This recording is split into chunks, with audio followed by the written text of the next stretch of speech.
Welcome to Retrain Pain, and today we are looking through how to get your shoulders more mobile. Now this can help with anything from exercise to headaches and just general sort of lifestyle that we have nowadays of working in offices and generally being sort of quite cramped over, typing away at computers with rounded shoulders and all the problems that sort of come up with that. Okay, so today in this video, I'm going to show you a few techniques and a couple of exercises that are going to help release your muscles in there and then help strengthen them up. Okay, and we're going to be using some tools. Okay, a tennis ball or similar, lacrosse ball, to help release some of those muscles. A few stretches, and then a couple of exercises that are going to help train that new movement that you've just found through the stretching and releasing of those muscles. Okay, so first off, we're going to start off by helping your pec muscles to release, because your pec muscles, what they want to do is pull your shoulders forwards. So if you're in a habit of bringing your shoulders forwards and down and in and rotating your hands in through work, through life as we live nowadays, okay, we're going to need to probably release these muscles. Okay, they're probably too tight. Okay, so what we're going to do, trusty lacrosse ball. Okay, this my one's nice pink because I wanted something a bit different to the usual, and you're going to place it quite high up on your chest, so your collarbone, my collarbone is just running along the top of the t-shirt there. Okay, we're going to come down an inch or two from that, place the lacrosse ball nicely into that pec muscle there and push quite firmly in with both hands. Okay, and then you're going to pull the lacrosse ball up towards your shoulder and then back to where you started. Okay, so it's going to go across and in there, but we need to push in. Okay, so both hands on, get this elbow up nice and high. Okay, so we lengthen out that muscle by taking the arm up nice and high and press in and pull up towards your shoulder.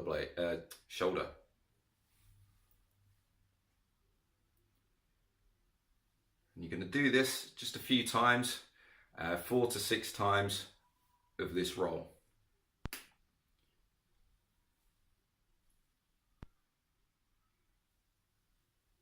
Okay, and it'll depend person to person, but you do need to push relatively firmly in there to help release those muscles and to help them relax. Okay, you're aiming on a pain scale.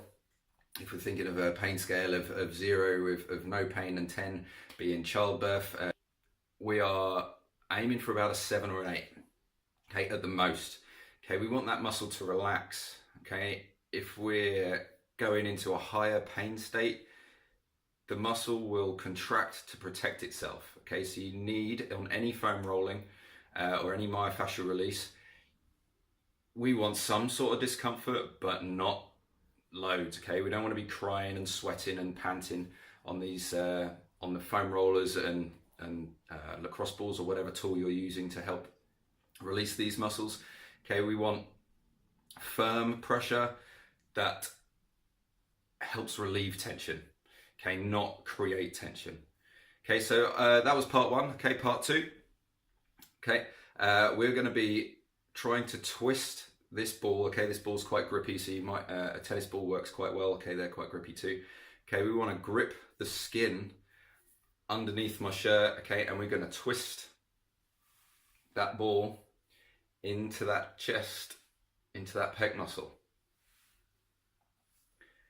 And again, you're going to do that 4 to 5 times.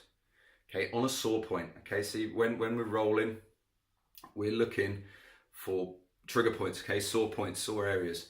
Okay, and then you're just going to place it onto one of those sore areas and press down into your chest and twist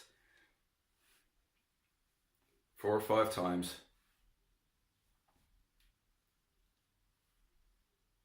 Okay, and then you're going to repeat that process again. So you maybe move a little bit lower down onto the chest now and come at a steeper angle up into the shoulder. Okay, so if you do have some shoulder restrictions, you might not be able to get your elbow up that high. That's fine, okay, you can keep your elbow nice and low. Okay, and we can still get that angle, and you're driving up through the other shoulder. Okay, so you're still pushing in and up. You're just using the other arm a little bit more for control rather than just pressure. So it's pressure and control. Okay, I use this one for control with my elbow up nice and high, and this one for pressure. But if my elbow's low, this one's doing all the work. Okay. Okay, so another few of those, and then again, find another sore point and twist that in there.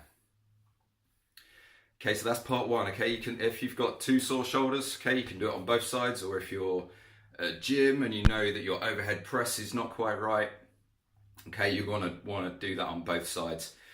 Okay, next off, we're gonna move across to the muscles on the back. Okay, again, when we're in this position for long periods of time, these muscles, okay, across your back, your trapezius, rhomboids, lat muscles, okay, they are set in a lengthened position, but they're generally quite strong. So they're working all the time to hold you in that position. They're holding you upright and they're holding you back, but these are also strong. So once these are relaxed, the shoulder's more likely to be able to move, but there's going to be some sore points in these muscles. Okay, so all across the shoulder blade and right down the back.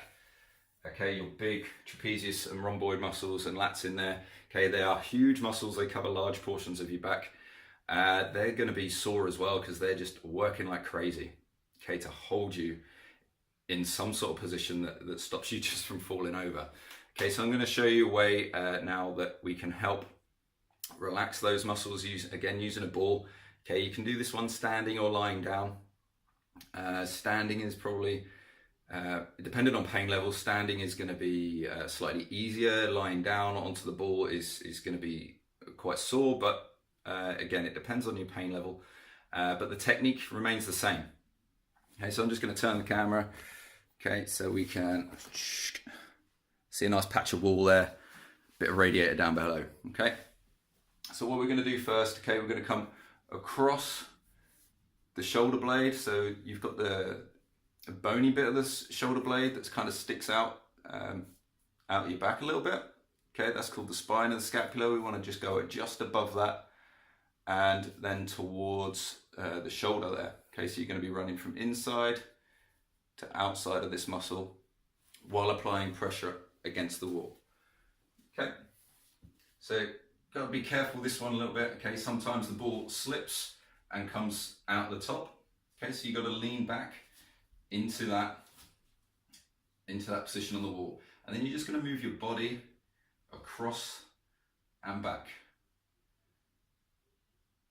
Okay, any sore points in there, you're just going to relax, let the ball roll over them, maybe just ease or bring your hips back towards the wall so you're not leaning so far into it.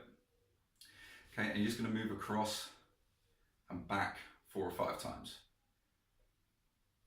Once you've done that, again, find a sore point in there, and then we're going to start bringing the arm up as high as you can and back down. Okay, you can follow the wall. Okay, we can take your hand out in front. Yeah, it doesn't matter too much. Okay, we just want to get those muscles that are being pressed by the ball to move while they're under a bit of pressure. Okay, it's like in a way it's a stretch.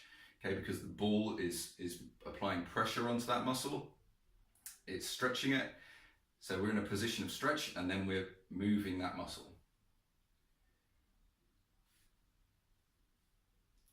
Okay, you might want to find 1 or 2 different spots.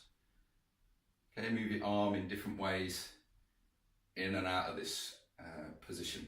Okay, and then move across again, find another sore point, and again, move that arm. Okay, move it as much as you can. Okay, and part 3. Okay, staying on the back and on the shoulder blade. Just on the inside of the bony bit. Okay, so I can just about get my fingers underneath there. Okay, towards the spine and not so much towards the shoulder. Okay, we want to be more in this region. Okay, this is where the trapezius and rhomboid muscles attach onto the shoulder blade. If they're kind of stuck in this lengthened position, we're going to need them to be a little bit more relaxed so that they can then be used by the body. Okay, and they're pulling the shoulder blades back. Okay, that's what their job is. Okay, to stabilize the shoulder blade. Okay, again, we're going to be getting the ball just in that region, and we're going to be going up and down on there, and then we're going to be getting some arm movements in as well.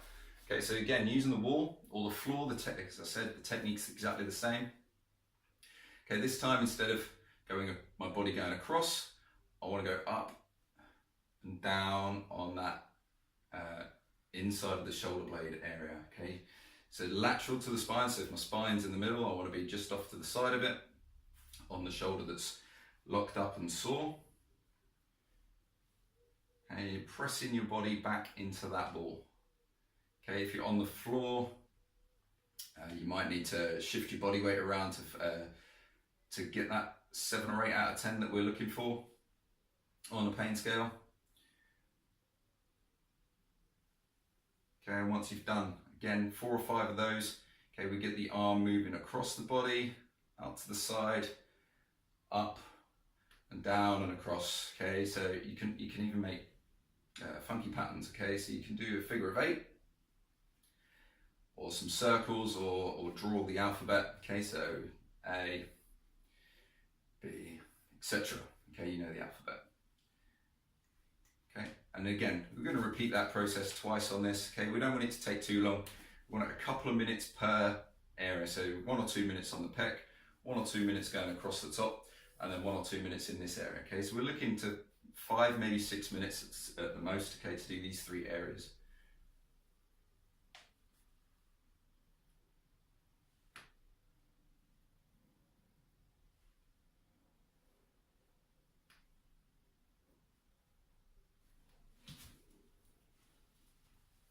Okay, and what you'll find after doing that,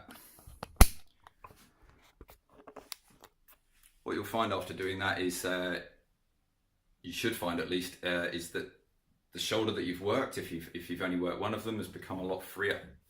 Okay, so a little test you can do for that is to stick your arms up in the air and keep your belly tucked in nice and tight. We don't want to be arching through the back. Okay, and you can just take your arms back as far as you can. I've just worked on my left shoulder. Okay, and hopefully if I'm standing correctly, you can see that my left shoulder is now way further back compared to my right. Okay, so my right bicep is in line with my ear. My left bicep, I can get behind my ear. Okay, I'm not